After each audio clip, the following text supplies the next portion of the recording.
as nossas práticas, né? Nossos exercícios práticos. A gente então vai fazer a prática 2. E aí então primeiro eu vou explicar um pouquinho para vocês o que é a prática 2, mostrar alguma coisa aí de conceitual, e aí depois vou dar um tempo para vocês implementarem, né? Enfim, a prática 2 propriamente dita. Então, deixa eu ir lá na prática.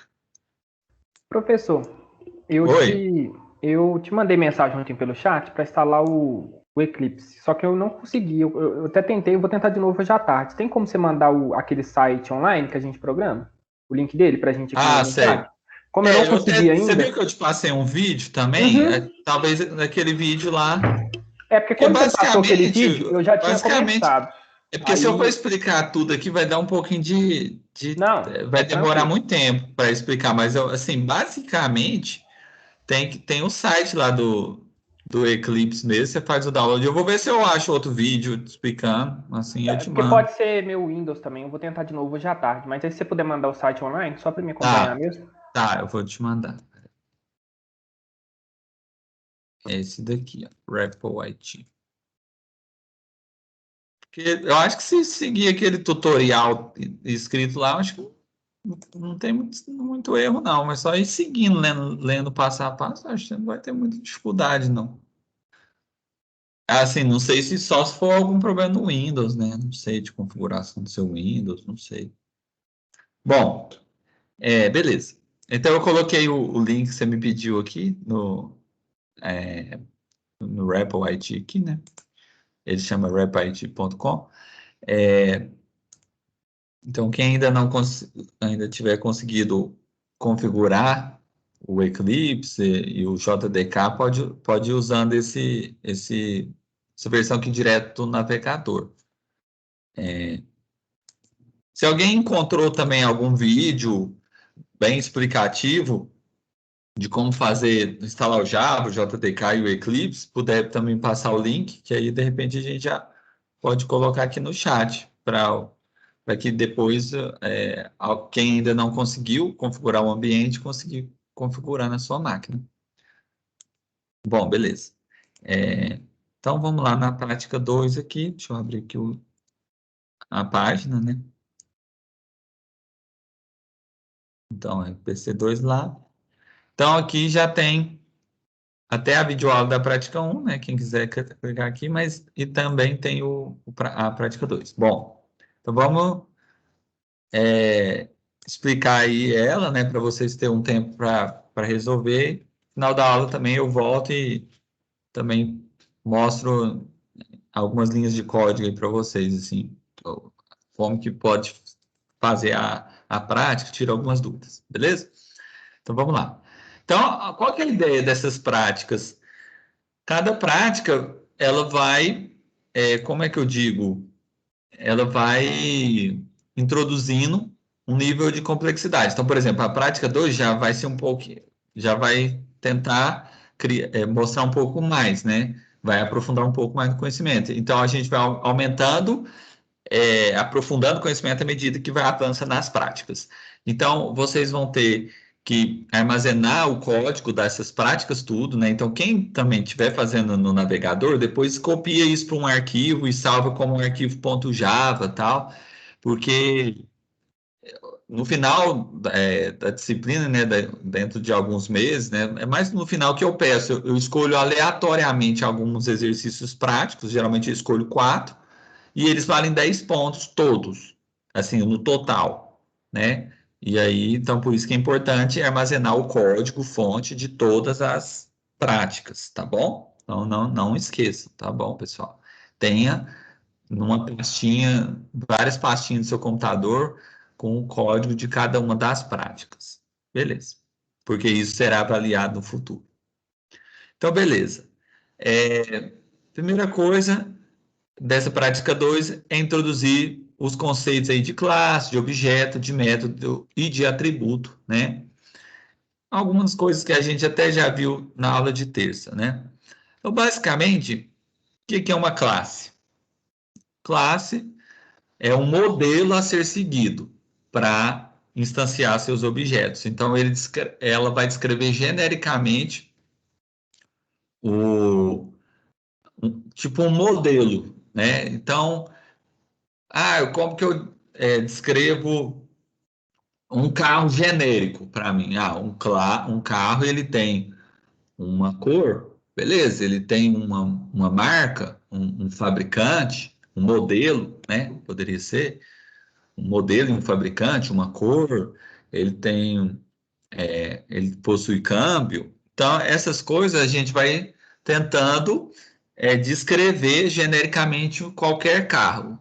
E aí depois você pode criar vários objetos a partir da classe carro. Aí, por exemplo, você pode criar desde um Fusca até uma Ferrari, porque no final das contas, carro como se diz, tem as propriedades parecidas, né? De ter cor, de ter fabricante, de ter um modelo, apesar de a gente saber que uma Ferrari é muito melhor que um Fusca, né? Mas no final das contas tem propriedades parecidas, né? De cor, de modelo, de fabricante. Entenderam? Então, e outro exemplo que eu poderia dar sobre isso, né? O carro é um exemplo bem fácil de enxergar, mas o aluno eu já até dei o exemplo de aluno. Deixa eu ver se eu pego alguma outra classe. Deixa eu pensar aqui. Um exemplo ficaria bom. Produto. Por exemplo, uma classe produto. Imagina uma loja da Magazine Luiza. O que tem ali? Conjunto de produtos para ser vendidos, não é? Tem geladeira, tem fogão, tem ferro elétrico, máquina de lavar roupa, não é?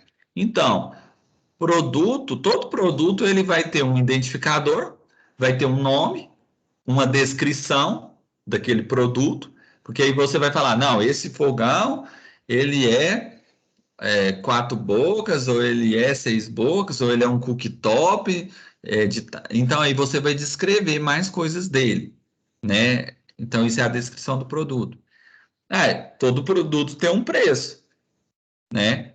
Então você vai colocar lá. E em cima dessa classe produto, você vai instanciar diversos objetos, né? Então você vai criar um modelo de produto que vai servir para todo e qualquer produto da Magazine Luiza, desde o ferro ali de passar roupa até a geladeira, por exemplo, fogão, né? Então é isso. O objeto é uma instância de classe, né? Então você vai ter, na verdade, ali a gente pode pensar a loja da Magazine Luiza como sendo uma coleção de objetos do tipo produto. Você tem uma coleção de produtos, desde o mais barato até os mais caros.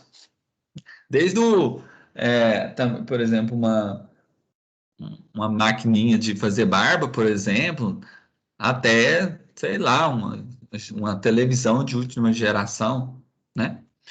Beleza, então vamos lá.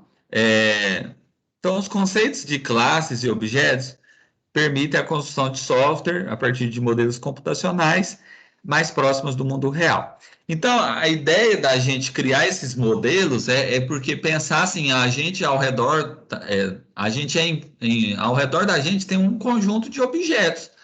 Então, eu vou representar esses objetos através de modelos, através de classes no meu computador. Mas eu vou só ter uma classe carro ou só uma classe produto.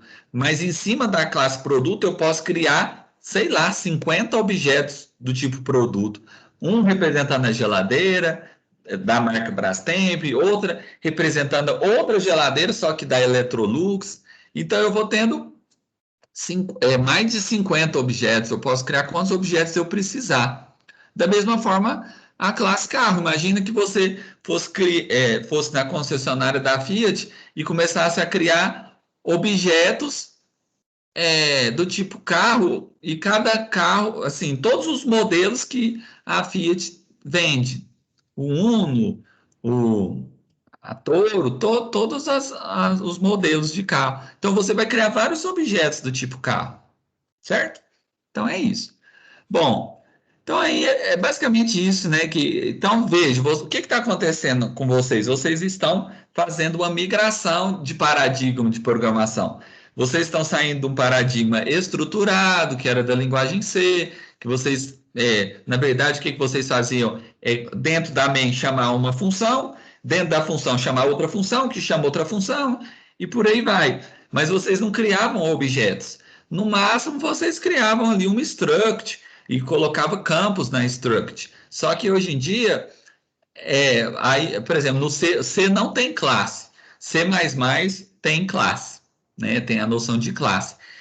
No C, no máximo, você tem struct.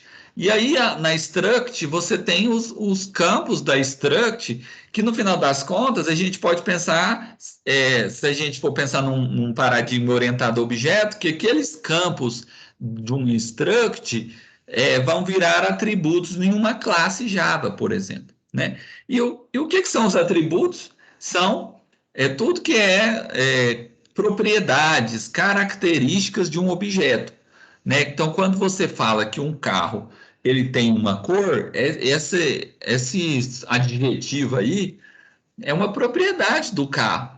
Se é cinza, se é preto, se é branco. Então, esses são os atributos, né? Você está qualificando aquele carro.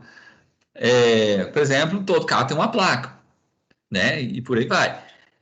E aí, você. Ah, mas o que a classe tem diferente da struct, por exemplo? A classe tem uma coisa chamada de método, que é, com, é um sinônimo de funções, vamos dizer assim. O que o método faz? Ele faz o processamento de alguma coisa, né? Então você tem métodos get e set, que mais para frente vocês vão entender o que é isso, né? O get é só para recuperar o valor armazenado na variável e o set é para setar, vamos dizer assim, colocar um valor ali dentro daquela variável.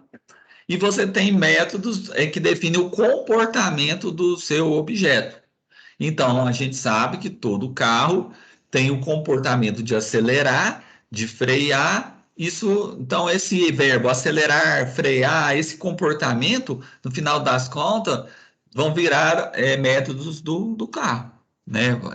Aí você fala, mas dê outro exemplo, por exemplo, de outra classe. Então, por exemplo, se você tivesse a classe produto, você poderia ter o método cadastrar produto, remover produto, buscar produto, né? Tudo relacionado, operações que você pode fazer em cima de um produto.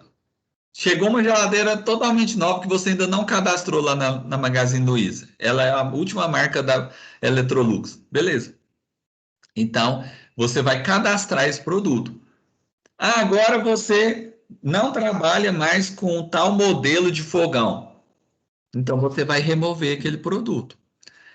Eu quero buscar um produto muito específico, que é um fogão cooktop da marca Brastemp, que tem uma chama central, não sei o quê. Então, você vai passar informações de um objeto produto e vai procurar esse produto, às vezes num vetor, por exemplo. Essa é a ideia. Bom, mas calma, isso ainda é lá na frente, né? Mas isso que seria o método buscar produto. Mas mais para frente vocês vão aprender como buscar um produto, como procurar um produto de interesse, né?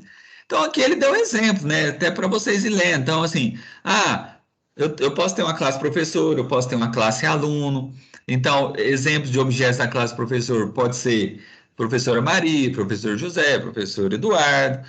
Objetos da classe aluno. Cada um de vocês é um aluno, então cada um de vocês é um objeto da classe aluno, porque cada um de vocês tem um nome e um número de matrícula que não se repete, né? Por exemplo, quando você pega as disciplinas que você está cursando no Cefet, né? Então, cada disciplina ela tem um nome, ela tem um cargo horário, ela ou é teórica ou ela é prática. Então, cada disciplina é um objeto do tipo disciplina. Mas eu vou ter uma única classe disciplina que representa o meu modelo, que a partir desse modelo eu vou criar instâncias a partir desse modelo. E aí eu vou me referir a disciplinas específicas. Então, eu sei que toda disciplina tem um nome, que tem uma carga horária,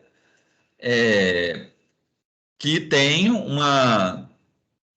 se ela é teórica ou prática, alguma coisa indicando se ela é teórica ou prática. Por exemplo, essa de laboratório é prática, mas a de terça é teórica. Então, a partir disso, você, por exemplo, vamos supor que você esteja cursando 8 disciplinas no semestre. Então, você tem 8 objetos do tipo disciplina, cada um com seu nome, com sua carga horária e tudo mais. Então, é justamente isso que a gente está discutindo na aula de hoje, na prática 2. Tá vendo? Se você pegar esse modelo aqui, essa classe aluno, né, que ela é única, você não vai ter mais de uma classe aluno no seu sistema. Você vai ter uma única classe chamada aluno.java e dentro dela você vai declarar atributos e métodos. Agora, mas eu posso ter vários objetos, Eduardo. Sim, você vai ter N objetos do tipo aluno, mas você só vai ter uma única classe, né? Aluno. Então, aqui em cima dessa linha está os atributos, e abaixo dessa linha estão as operações, os métodos. Né? Então, o número de matrícula, né? Quando você matricula no Cefet, você tem um número de matrícula, uma data que você ingressou e tudo mais. E aqui seria cadastrar aluno, enfim, essas coisas. As operações que você matricular um aluno numa disciplina, poderia ter um método desse jeito. Né? Então, pessoal, eu acho que, por enquanto, não, antes disso, faltou explicar só mais essa parte aqui, aí sim eu dou um tempo para vocês implementarem, né? O que a prática 2 sugere. Então, depois vocês também podem até ler isso com mais calma, né? Mas eu vou tentar explicar aqui essa assinatura do método main. Chegou a hora de vocês entenderem um pouquinho mais desse método main ali, né? Que quando você abre aqui o navegador, vem esse método sempre desse jeito, e se faltar esse static, esse string aqui, aí já está errado. Ele tem que estar sempre essa assinatura desse jeito, tá? Mas é claro que é importante entender o que cada palavrinha dessa, cada token desse representa. Então, a prática 2 vai explicar isso para a gente. Né? Então, por exemplo, por que é public aqui? Isso você está falando que o seu método é público. Mais para frente, a gente vai ver que existe um conceito de visibilidade de método, ou visibilidade de atributo. Então, um método ou atributo público é um método que consegue ser visto por toda qualquer classe do sistema. Então, e o método main, ele tem essa propriedade de ser público. Se eu mudasse a visibilidade dele, por exemplo, para private, não ia funcionar, mas veja que ficou azul aqui ainda, porque isso é palavra reservada da linguagem. O Java tem um conjunto de palavras reservadas, por exemplo, class, private, public. O token, esse private, né? O que quer dizer isso? Que ele é privado. Mas um método privado, ele só consegue ser visível dentro da própria classe, tá bom? Então, por enquanto é isso. Ou seja, nenhuma outra classe do sistema consegue acessar de fora a classe. Então, o método, ele é público, o método main. Ele é visto por qualquer classe do sistema. Outra coisa é que ele antes de eu falar desse static, vamos falar que ele é void, né? O void eu já expliquei, é o retorno do método. Tem método que não retorna nada. Esses métodos que não retornam nada, que às vezes ele só dá um print na tela, mostra só um texto na tela, eles são void. O retorno deles são void. Mas e se no caso o main tem que ser void, tá? Ele não pode retornar nada. Mas se eu quisesse criar um método que retornasse alguma coisa, eu posso falar public int soma, né? Que recebe 2 parâmetros, int A, int B. Se ele faz a soma. Então, resposta seria a soma de A com B e retorna resp, que é essa soma. Então, esse aqui retorna um inteiro, porque a soma de 2 inteiros é um número inteiro. Soma 5 com 8 dá 13. Soma, né? Ou seja, a soma de 2 inteiros dá um número inteiro. E esse método aqui, ele retorna um inteiro.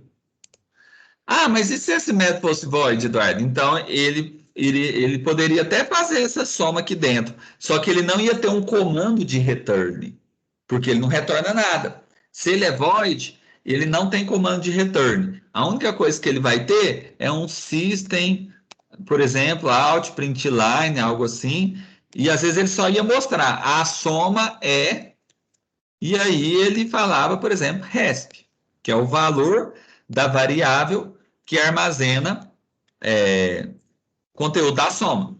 Então, isso aqui, esse igual é um comando de atribuição. Você recebeu dois valores, dois parâmetros, né? O que está entre abre e fecha parênteses são parâmetros do método. No caso, eles são inteiros, você especificou o tipo deles. Então, você somou e o resultado dessa soma você jogou dentro de outra variável. E aqui você só imprimiu.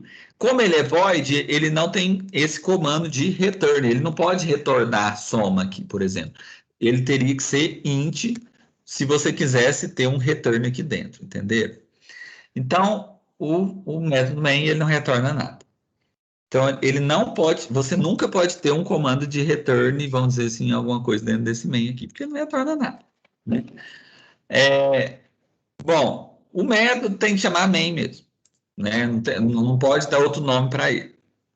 Ele é estático. O que quer dizer um atributo ou método ser estático? Tem a ver muito com a região de memória que com esse método vai ficar. Se ele é estático, ele vai ficar armazenado no heap da JVM, da máquina virtual Java.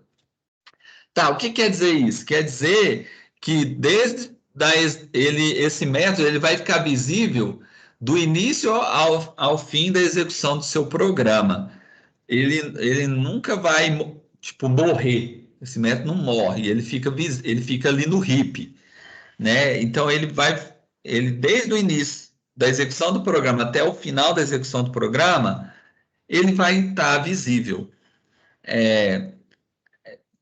Para alguns casos, às vezes a gente vai precisar criar variáveis estáticas. As variáveis que elas não morrem. Elas como se fossem variáveis globais, né? Então, elas do início até o fim da execução do programa, elas existem e elas simplesmente não morrem. Agora, por exemplo, uma variável igual essa, resp aqui, é uma variável local.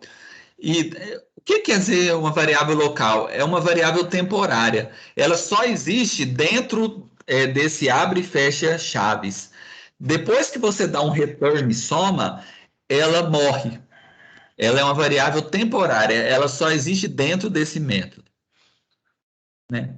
E um método estático ele vai existir durante todo o programa. Basicamente é isso. O que é esse vetor de string que você opcionalmente pode passar para o método main?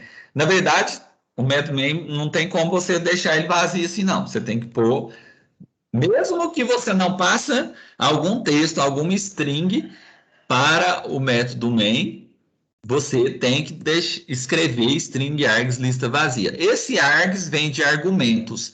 Quer dizer que você pode passar inicializar seu programa passando algum texto para ele. Ah, que texto poderia ser esse, Eduardo? Poderia ser meu nome. Vamos dizer, eu compilasse o programa e passava o meu. Na hora de eu compilar o programa, fazer um Java. Se você for tentar compilar o programa manualmente, você escreve assim, ó, Java C. Java C é o compilador do Java. Acho que é main.java. Você tem que estar no diretório certinho do arquivo onde tem o main.java, né? E aí você poderia passar, por exemplo, alguma string, Eduardo, vamos supor.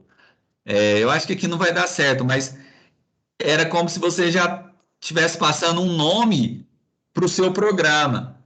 Então, ele já poderia até imprimir nome aqui. Eu não sei se vai dar certo isso aqui não, porque o jeito que funciona aqui, ele automaticamente gera o Java C, é por isso que não deu certo. Mas assim, depois se vocês quiserem, vocês podem abrir um terminalzinho aqui, um prompt de comando, e aí se você for no diretório aonde tá o seu workspace, né? O que é o workspace? É o lugar onde ficam seus projetos Java. Se você for lá, por exemplo, eu acho que o meu fica aqui, ó, CD Workspace. Vamos ver se é aqui. Ó, se eu dou um dir aqui, ele tem todos os meus projetos Java. Figuras 2D, login, prática 2, tá vendo? Se eu venho aqui e dou um CD prática 2, ó, eu entro dentro do workspace, dentro do diretório, e aí eu vou entrar no CD Source. É onde que tá os meus arquivos Java, ó, aluno.java, disciplina. Então eu posso fazer um javac aluno.java. Ele vai compilar só a minha classe aluno.java. Ele vai gerar um arquivo bytecode a partir desse ponto .java, que é um arquivo com extensão o quê? .class. Então ele vai gerar um arquivo desse jeito, aluno.class, que é o arquivo compilado bytecode do seu arquivo fonte aluno.java. Bom, acho que eu já falei demais. Então, só assim, esse args aqui, só para finalizar, é que você pode, por exemplo, passar, por exemplo, você faria alguma coisa assim, Java C, aqui ele tem o principal.java, e aí você passaria um nome para ele, qualquer coisa, você pode escrever isso aqui, você passaria uma string, né, e como inicialização do seu programa, e essa string ficaria aqui no args, ela ficaria no args 0, ou seja, na primeira posição do vetor. Tá bom? Então, acho que aí fica mais claro, né? É opcional. Nem sempre você precisa passar um string para o seu programa Java, né? Você pode não passar nada, né? E o programa vai funcionar normalmente. Bom, então vou dar um tempinho para vocês ler mais a prática 2 aqui, essa parte aqui, essa sessão. Então, leia, tenta implementar essa classe aluno lá, e depois eu volto para a gente falar um pouquinho desse código, né? É,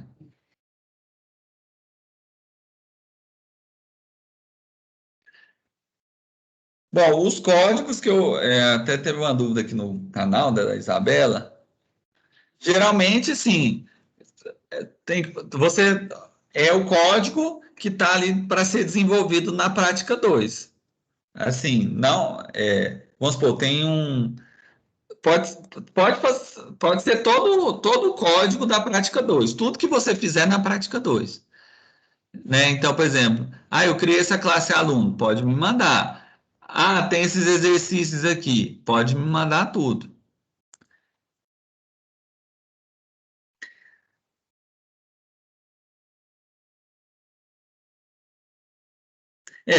Se bem que eu acho que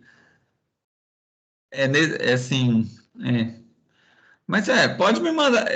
Vamos ver. Geralmente tem uns exercícios do final. Eu acho que basta me mandar os exercícios do final, então, né? Acho que senão vai ficar. Até esses exemplos aqui que já estão escritos, aí eu acho que esse daqui não precisa, não. É mais os exercícios que estão dentro dela mesmo, da prática. Tá bom? Boa pergunta aí. Tá bom. Eu vou deixar esse código aqui na tela um pouquinho aqui. Tá bom. Me pediram aí, eu vou deixar.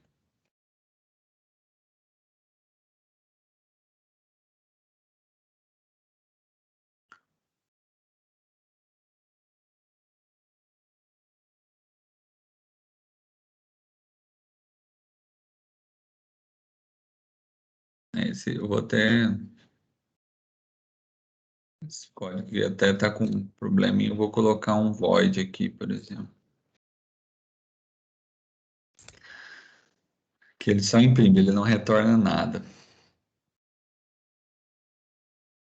Inclusive, eu poderia, depois do Hello World, ó, eu poderia fazer alguma coisa assim. Por exemplo, eu posso chamar o método soma e passar dois valores, 3 e 5, por exemplo.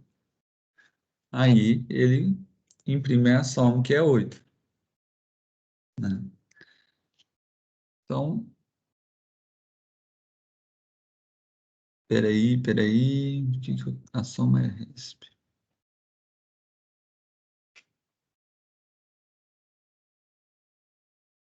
Deixa eu recarregar isso aqui. Eu não sei por que que ele está dando esse erro.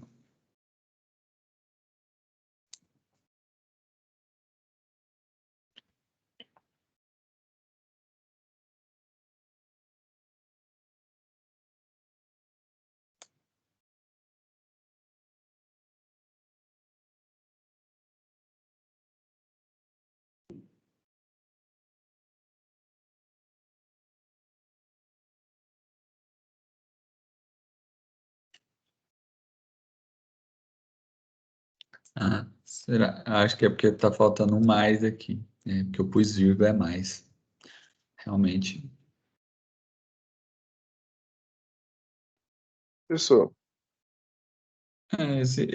Por isso que eu não gosto de executar muito esse REPL aqui. Eu prefiro fazer no próprio Eclipse mesmo. Oi. aqui nos exercícios tem um negócio que está falando os métodos get e set. O que, que seriam esses métodos assim? Eu fiquei um pouco perdido. Você pode explicar melhor, por favor? Bom, esses métodos, eles são chamados métodos de acesso. Então, assim, a gente vai ter uma prática para falar melhor deles, tá? Mas basicamente, o que eu adianto para você é que toda classe vai ter esses métodos get e set que está referindo aos atributos dela. Então, por exemplo, se você tem lá a classe, vou pensar aqui, aluno. Aluno não tem três atributos, nome, matrícula e situação? Pois bem, você vai ter que ter três gets e três sets. Então, para cada atributo, você tem que ter o get e set correspondente dele.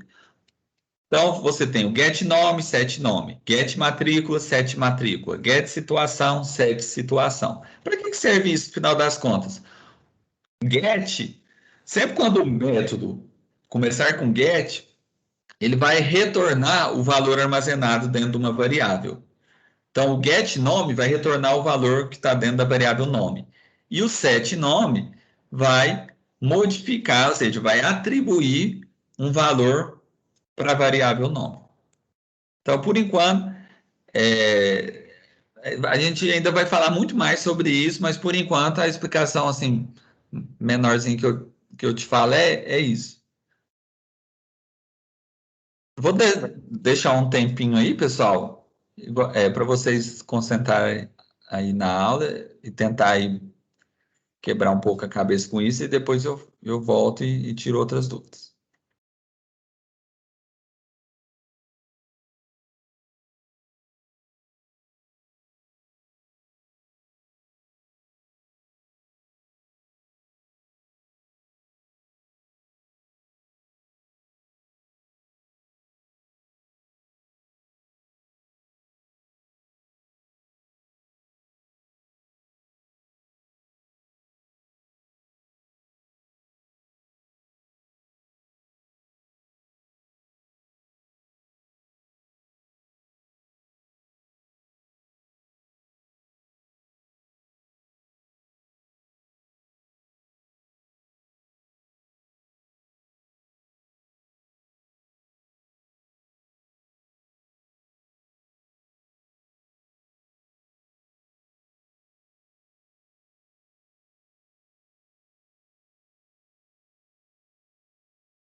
Pessoal, eu estou vendo que algumas pessoas ainda estão tendo um pouquinho de dificuldade de instalar o Eclipse, o JDK.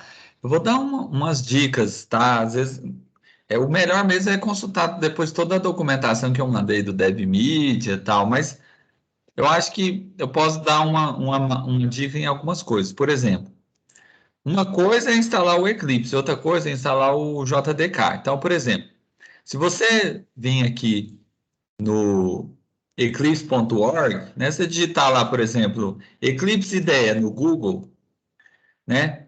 E entrar aqui, ó, Eclipse.org, por exemplo. Tem uma parte aqui que até, na verdade, é esse daqui, eclipse.org/downloads. Que ele daqui é bem interessante. Então, quando você chega lá, ele tem lá Get Eclipse IDE e tal. Aí você clica aqui em download e depois em download novamente. Então ele vai baixar lá um Eclipse para vocês, vem lá da Universidade do Federal do Paraná. Aí você vem cá, ó, clica mostrar na pasta, aí você dá 2 cliques, e aí esse aqui é o arquivo do instalador do Eclipse, tá? Sim, é claro que depois vocês, por isso que é bom depois ver outros vídeos, mas, por exemplo, você pode colocar aqui, ó, Eclipse IDE for Java Developers, mandar instalar, e ele vai dar um jeito de instalar. Bom, ó, accept, né, para ele instalando. Agora, o JDK tem esse link aqui da Oracle, que vocês podem entrar, que é o que? O JDK, o Kit de Desenvolvimento Java. Então, assim, não tem como você só usar o Eclipse, é o ambiente onde você vai programar. O JDK é a máquina, vai instalar o Java no seu computador, né? Então, você precisa também instalar o JDK, que é o Kit de Desenvolvimento Java. Como assim? Eu venho cá, ó, tá vendo que ele tem para Linux, para Mac, para Solaris, que é o sistema operacional, e tem para Windows. Então, se o seu Windows é 32 bits, é esse x86 aqui. Se ele for 64 bits, é esse de baixo aqui. Então, basta clicar aqui no JDK, ó, e dar um jeito de, ó, clica aqui nesse checkbox e faz o download. Aí sim, ele vai baixar o JDK. Aqui ele vai precisar, eu acho que você vai ter que criar uma conta na Oracle para você conseguir baixar, né? Uma conta gratuita, tá bom? Uma coisa que eu já vi que tem que fazer também é quando você clica em propriedades aqui, ó, no meu computador, você, deixa eu ver se eu acho aqui. Quando você vem em sistema, acho que é em gerenciador de dispositivos. É gerenciador de dispositivos. Quando você entra aqui, aliás, é negócio de variáveis de ambiente. Você tem que, ó, editar as variáveis de ambiente do sistema. Então, quando você vem em variáveis de ambiente, você tem que criar uma variável de ambiente, que é a Java underline home. Então, você vem em novo, escreve Java underline home, e aqui no valor da variável, você coloca o caminho do JDK. Por isso que ele colocou C2 ponto, Program Files, Java, JDK. É onde que o JDK é a pastinha do JDK no seu computador. E aí depois você tem que, acho que vir nesse path aqui, ó, que é a variável aqui, e colocar porcentagem Java underline home barra bin. Com isso você consegue configurar o JDK também. Se não, pessoal, dá uma olhadinha nesses links que o pessoal também está mandando, do JDK, esses que eu mandei também. Tira um tempinho para configurar, tá bom? É meio chatinho, mas não tem nada demais, não.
Bom, pessoal,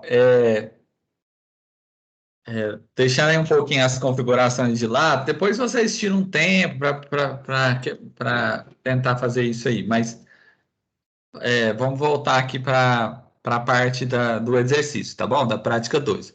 Bom, muita gente está me dizendo que está um pouco confuso com o exercício, né? Então, vamos lá. Vou tentar explicar lá o exercício. Primeira coisa, na verdade, ele só está pedindo para você ir seguindo aqui. Esse daqui não é nem um exercício, ele só vai mostrar uma classe aluno, os atributos dele. Isso aqui, como que chama isso aqui? Construtor.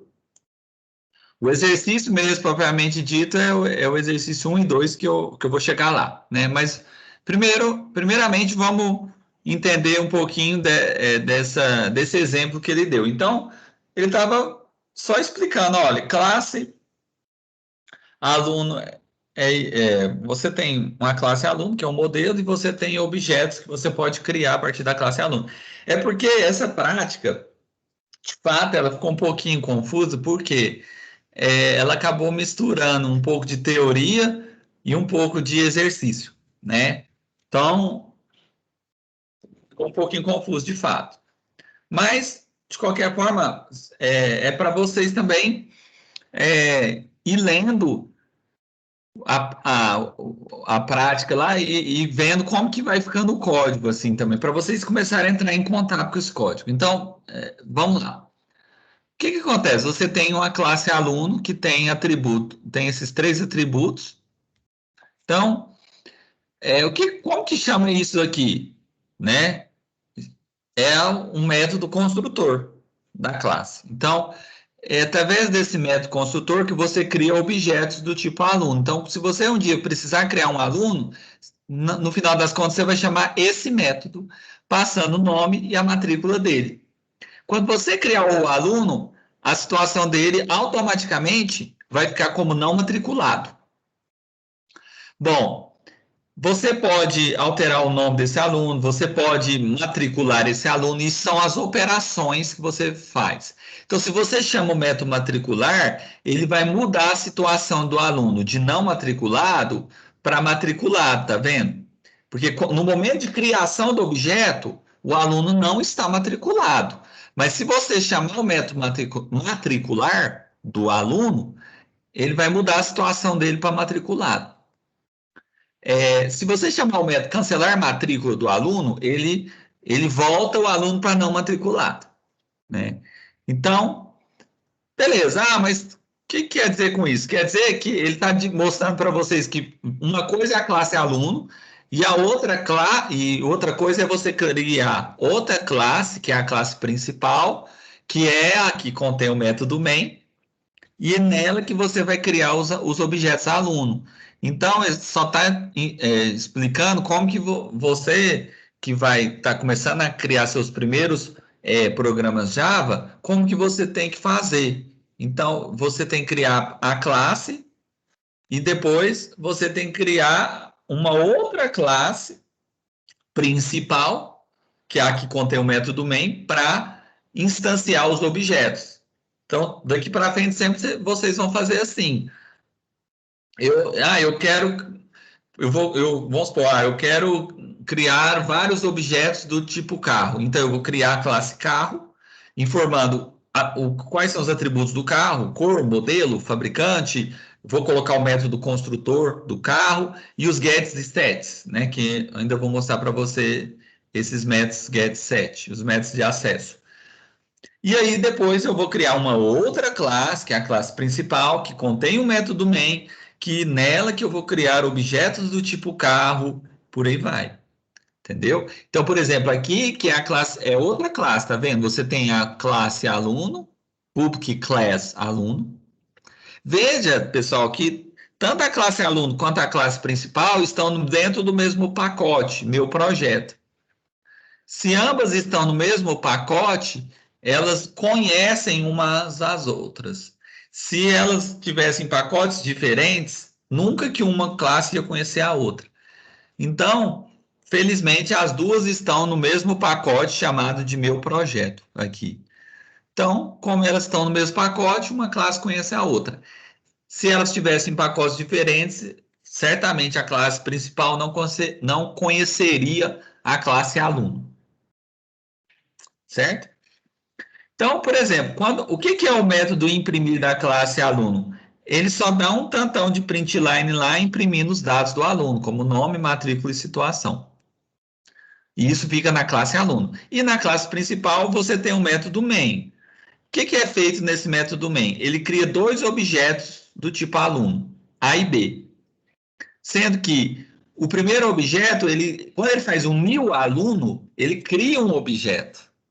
Então, o new serve para criar um objeto. Então, quando eles chamam new aluno, eles chamam o método construtor da classe aluno, passando o nome do aluno e a matrícula. Quando ele chama o método matricular, ele matricula o aluno. Então, ele passa a situação do aluno para quê? Para matriculado. Quando você cria o aluno, ele não está matriculado, mas quando você chama o método matricular, você acaba automaticamente matriculando esse aluno. Olha que legal. Para você também chamar o método imprimir da classe aluno, você tem que criar tá vendo? Você tem que ter um objeto do tipo aluno, que ele declarou aqui. Você tem que criar esse objeto, alocar informação nele para você poder chamar o método imprimir. Não tem como você chamar um método da classe aluno sem criar o objeto do tipo aluno. Entendeu? Então, sempre para você chamar um método de outra classe, você tem que criar um objeto daquele tipo. Por isso que, para você chamar o método imprimir da classe aluno, você tem que criar um aluno e esse aluno... Então, você quer imprimir os dados de A, não de B. Por isso que você faz A.imprimir. Aqui, ele cria um outro objeto, que é Maria. E aí, ele vai imprimir os dados da Maria. Por isso que ele põe B.imprimir, entendeu? Então, beleza. Ficou um pouquinho mais claro agora, por exemplo, quando ele fez um new aluno, ele está chamando o quê? Esse método construtor aqui, ó, pessoal, que recebe o nome e a matrícula do aluno. E, no momento da criação do aluno, a situação fica como sendo não matriculado. Quando você chama matricular, para A, você está chamando matricular para A, não para B. Por isso que você faz A.matricular. O que está depois do ponto é o método que você vai chamar para A. E o que está antes é a instância. Então, você está chamando a matrícula... Você quer que matricule o João. Por isso que você chama A.matricular. Veja que você não fez B.matricular. Então, a Maria continua não matriculada. Já o João ele foi matriculado nesse momento aqui. Ou seja, nesse momento, quando você chamou o método matricular para a instância A, que A é vinculada a João na memória, né? Se você for ver, é como se você tivesse uma regiãozinha de memória lá falando que o A tem João e tem a matrícula 1, e que o B é Maria e tem a matrícula 2. Né? São caixinhas diferentes na memória, cada um num endereço de memória diferente. Mas veja que a única pessoa que está matriculada aqui é João, a Maria ainda não está. Porque no momento de criação, ela fica como não matriculada. Só se você tivesse feito B.matricular, que você estaria matriculando a Maria. E o método imprimir só vai imprimir os dados do João, o nome dele, a matrícula dele e a situação, se é matriculado ou não matriculado. Então, não esqueça disso, pessoal. Vocês sempre vai criar a classe principal, que é a que contém o método main, e a outra classe, que é a classe, o seu modelo de interesse, né? Vamos pensar assim. Eu acho que... Bom, tomara que com essa explicação tenha ficado um pouquinho mais claro. Aí, o que eu quero que vocês façam mesmo é o exercício 1 e 2. Esses daqui vocês vão ter que ter o código deles. Provavelmente é eles que vocês estão com dúvidas e agora eu vou explicar. Bom, tá. Vamos começar com o exercício 1 lá. Aí eu dou um tempo para vocês fazerem o exercício 2. Bom, porque aí se eu explico um, acho que o 2 fica mais claro. Olha, tá falando lá para você implementar uma classe ponto que representa um ponto de coordenadas x e y. Para essa classe, implementa os métodos para alterar as coordenadas do ponto getSet e também implemente uma outra classe, que é a classe principal, que vai criar 3 objetos do tipo ponto, modificar os dados desses objetos e mostrar esses dados. Ok. Então, vamos ilustrar aqui o exercício. Primeira coisa, vou desenhar aqui, não vai ficar muito bom não, mas vamos pensar aqui. Você tem lá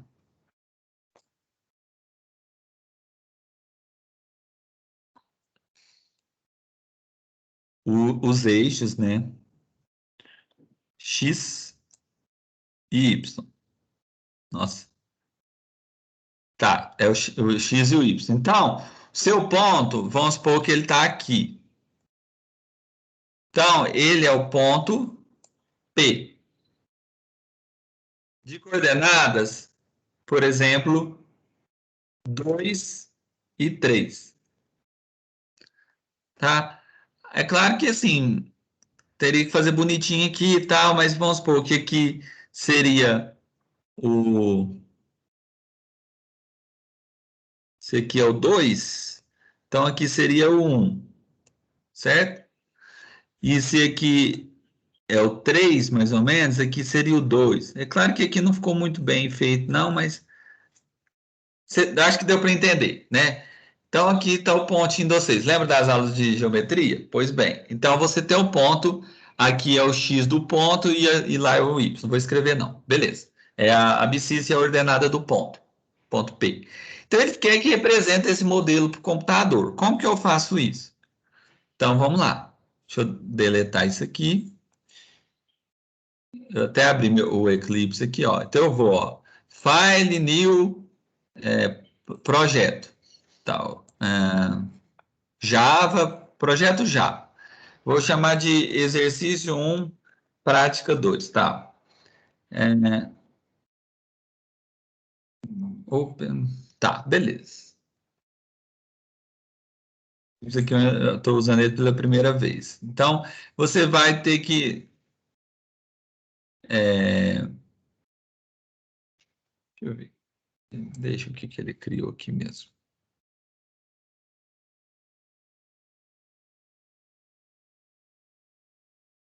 Bom,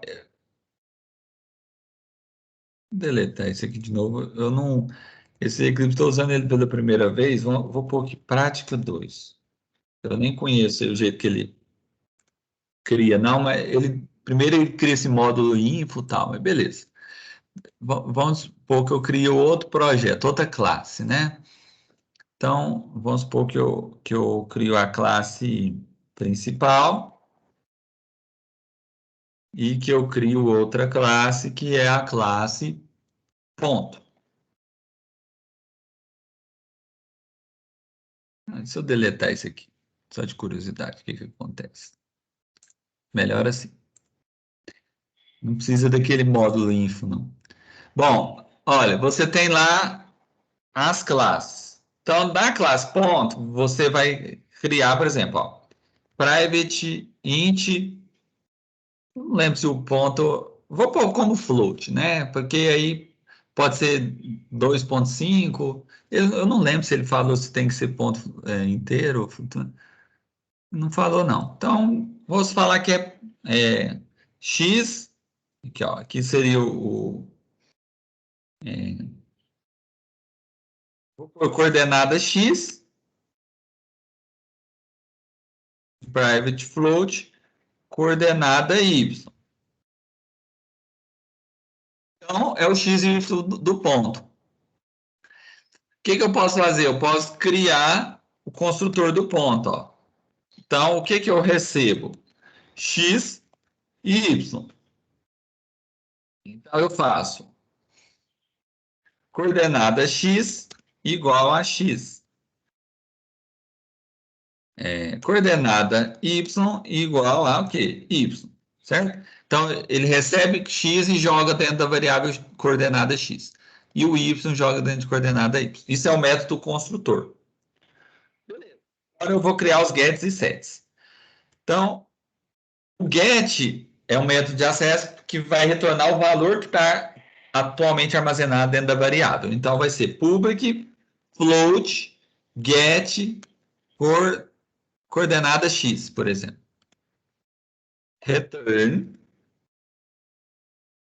coordenada x.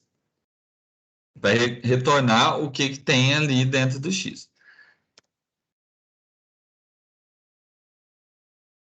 Get coordenada y. Ficou esquisito esse negócio de coordenada. Vou colocar só x e y, tá, pessoal? Porque ficou meio feio esse negócio. Então, eu vou fazer o quê? Fazer um dis.x. Professor, Oi. o fato de você ter colocado o private como float, você está recolhendo int, não vai dar problema, não? Não, quer ver, ó, dá problema, tem que ser tudo float, ó.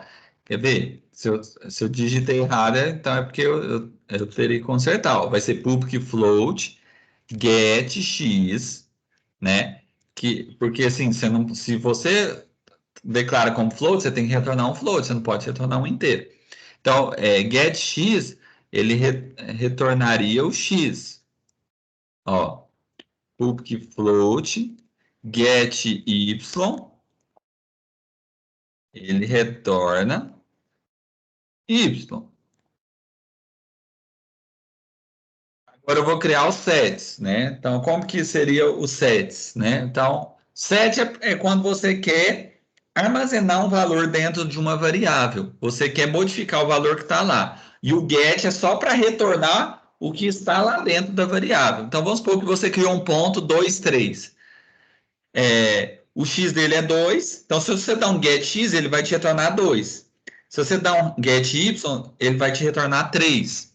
E você também tem os sets, né? Então você pode ter, por exemplo, setx, e você recebe lá, por exemplo, um float x. E void set y. Float y. Então, o que ele faz? Ele faz this.x recebe x, né? E aqui ele faz this.y recebe y. É isso que ele faz. Se ele receber um x, ele joga dentro do atributo da classe aqui. Se ele receber um y, ele joga aqui dentro. Aí vocês poderiam estar perguntando, por que você usou o this? O this é uma palavrinha reservada do Java que vai servir para você eliminar a ambiguidade que existe aqui. Porque o mesmo nome que você deu para o atributo, você deu para o parâmetro do método. Então, quando você faz this.x, você está falando, eu estou me referindo ao atributo da classe, e esse atributo da classe recebe o valor do parâmetro, né? Mas se eu tivesse chamado aqui de coordenada x e de coordenada y, eu precisaria usar a palavrinha this? Não, porque aí não tem ambiguidade, pessoal. E aí eu bastaria fazer x igual coordenada x. Não existe ambiguidade, concorda? E aí fica muito claro, porque o nome do parâmetro do construtor está diferente do nome do atributo de classe. Então, aí eu não precisaria usar o this, né? Agora, quando coincide o nome do parâmetro do método ser igual ao nome do atributo da classe, aí para remover essa ambiguidade, eu faço o this para dizer que eu estou me referindo ao atributo da classe. Certo? Então é isso, né? Agora, por exemplo, eu poderia ter um método imprimir, né, para imprimir os dados do ponto. Então, todo atributo da minha classe, eu tenho que ter o get e set dele. Get e set. Então, se eu tenho 2 atributos de classe, eu tenho 4 métodos get e set, concorda? Que é o dobro. Se para cada um eu tenho o get e set, respectivo, correspondente, né? Por isso que tá vendo, ó, se eu quisesse por pertinho, ó, get x, 7x, get y e 7y. Para que serve o get? Ele retorna o valor que a variável armazena. E para que serve o set? Para modificar. Imagina que você quer. Primeiro você falou que o ponto é 2, 3. Depois você quer modificar. Falar, não, ele não é 2, 3. Ele é 5, 10. Então, aí sim, aí você tem que chamar o 7x e o 7y para modificar o ponto, né? E para imprimir os dados do ponto, eu teria que fazer algo assim, ó, public void imprimir, por exemplo, para imprimir os dados do ponto. Então, eu só poderia ter aqui um system out, por exemplo, print line, e falaria assim, ó, o valor de x é, e é isso, hein? O valor de, por exemplo, y é, e aí imprime y. Né? Não pode esquecer que tem que usar esse maisinho aqui, né? Para, em vez de vírgula. Porque, na verdade, você está juntando essa string com um valor que está dentro de x, que é um float. Só que, no final das contas, esse float vai ser convertido para uma string. E aí você vai estar concatenando string com string. E aí vai virar uma string gigante. Não uma string gigante, uma string maior do que você tinha. Até que não fica um string gigante, não. Mas se você for colocando mais, você vai montando uma string, entendeu? Você vai. O mais no Java não serve só para adição, ele serve para concatenação de strings, ou seja, para junção de strings. Aqui você tem a classe principal. Então, se você colocar main e dar um Ctrl espaço e vir aqui. Então, como que é isso, Eduardo? Explica de novo. Ó. Para criar o método main, você escreve a palavrinha main dentro do Eclipse. E aí você aperta Ctrl espaço. E depois você vem cá e clica aqui, ó. Aí ele cria um método main, tá vendo? Completinho, public, start e void, tá vendo? Aqui dentro, pessoal, tá vendo que agora eu tenho duas classes, elas ficam dentro do mesmo pacote, que é o pacote default. Então, uma classe conhece a outra. O pacote default, se você não dá um nome para o pacote, essas classes ficam dentro de um pacote padrão, que é chamado de pacote default. E aí, você aqui poderia, né, criar os pontos, seus objetos. Então, você pode criar ponto P1, new ponto. Ponto P2, por exemplo, new ponto. Opa. Só que aí você coloca, o x é 3 e o y é 5. O x é 1 e o y é 4.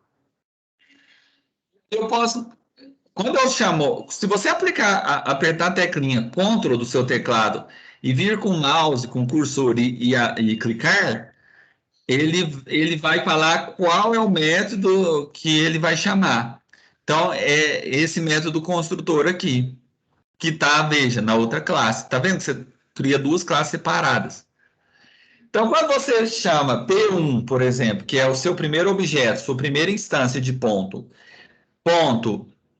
aqui, ele teria que te permitir, né, chamar o método imprimir. Veja que ele te permite. Então, você vai chamar esse método para imprimir os dados do ponto. Se você faz P2.imprimir, ele também vai o quê? Imprimir os valores do ponto. Então, assim, a ideia do exercício é isso. E aí feito isso, você clica aqui no projeto, com o botão direito. Aqui, na verdade, ele já até deu o build do projeto. Por quê? Porque se você clicar nesse menu Project, aqui já está marcado como build automático. Então, no momento que você está escrevendo o código, ele já está salvando, né? E aí, se você clica aqui com o botão direito e dá um Run As, e dá um Java Application, ele vai rodar a sua aplicação Java, falando o valor de X, de Y, entendeu? Então, a ideia é essa. Não sei se. Eu acho que agora, assim, não sei se ficou um pouco mais claro, né? Quer ver? Ah, por exemplo, como que eu falaria para. Se eu quisesse retornar, por exemplo, o valor de X desse ponto? Porque esse ponto aqui é um ponto. É como se fosse esse ponto aqui, ó, P1, que tem coordenadas 3 e 5, né? E um outro ponto P2 que tem coordenadas, né? X valendo 1 e Y valendo 4. Se eu quisesse saber, mandar imprimir o valor de Y do ponto P2, eu faço P2.get Y, né? E aí ele vai imprimir 4. Como? Eu tenho que fazer um system out, por exemplo, ponto println, e falo, olha, o valor de y do ponto P2 é, põe um maisinho aqui, ó, para ele concatenar as strings. Então, se eu dou um run as Java Application, ele fala, o valor de y do ponto P2 é 4. E ó, se eu quisesse o x, eu poderia duplicar esse comando, só que eu falava o valor de x do ponto P2 e aí eu não vou chamar getY, eu vou chamar getX. E aí, se eu dou um run as, ele já está fazendo build automático, ou seja, ele já está compilando automaticamente meu código, à medida que eu faço uma mudança aqui no código, no editor. Então, quando eu dou um run as Java Application, ele fala que o valor de x é 1, por exemplo. De fato, o valor de x de P2 realmente é 1, né? Como mostra aqui, né? Então, a ideia é essa, né? Vocês criar essas duas classes e criar aí os métodos get e set, né? Delas. Bom, se todo mundo deu para entender um pouquinho, façam para mim, né? Para a próxima aula, o exercício 2 e assim, não precisa me entregar não, mas deixa isso salvo na máquina de vocês, né? Por quê? Porque é importante, né? E depois, assim, na quinta-feira que vem a gente vai para a prática 3, mas se porventura as pessoas for ficando com dúvidas, eu posso voltar um pouquinho e dar uma exemplificada também, tá bom? Mas eu vou salvar essa aula, então, tá bom? E vou colocar no YouTube para vocês também poderem consultar ela, né? E parar e, enfim, tentar. E até para a próxima turma também de laboratório ter acesso a ela. Então, logo após o final dessa aula, né? Eu já vou estar colocando a aula no YouTube, né? Para você